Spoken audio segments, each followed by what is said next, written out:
New York की चमकती हुई रातें, ऊंची इमारतें, अंदर बैठी ताकत, और उसी ताकत की दुनिया में एक नाम धीरे धीरे उभरता है, जेफरी एप्स्टीन।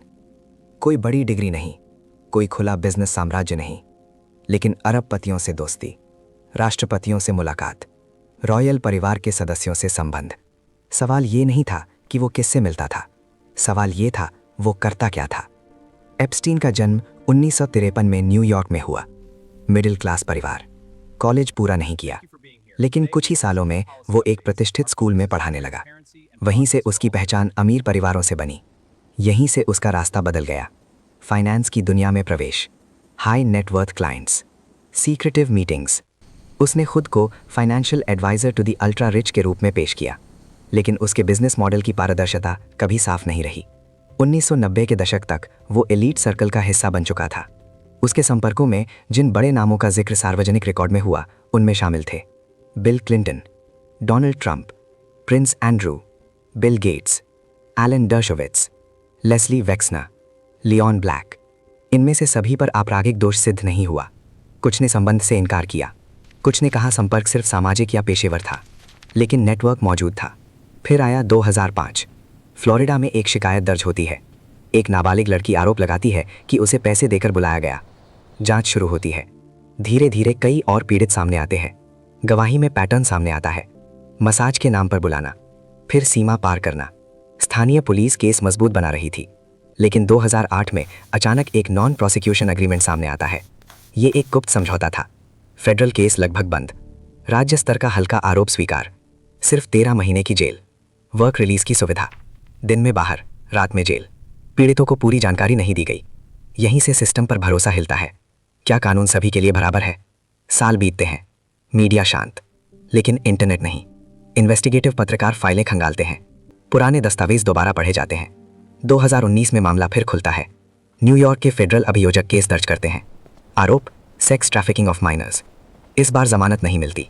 एप्स्टीन को न्यूयॉर्क की मेट्रोपॉलिटन करेक्शनल सेंटर में रखा जाता है।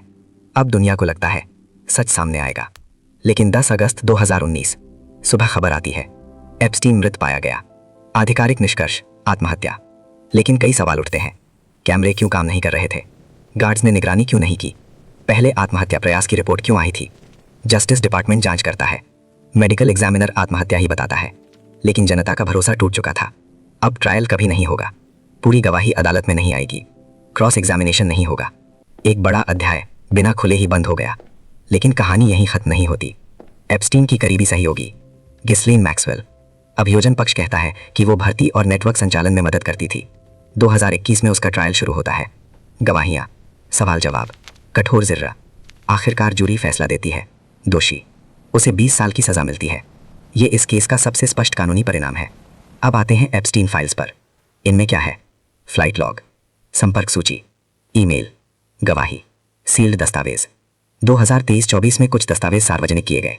कई नाम मीडिया में दोबारा चर्चा में आए, लेकिन अदालत ने हर नाम को अपराधी घोषित नहीं किया। ये फर्क समझना जरूरी है। Association not conviction. इस केस ने 3 बड़े झटके दिए। पहला, एलीट नेटवर्क कितना इंटरकनेक्टेड हो सकता है।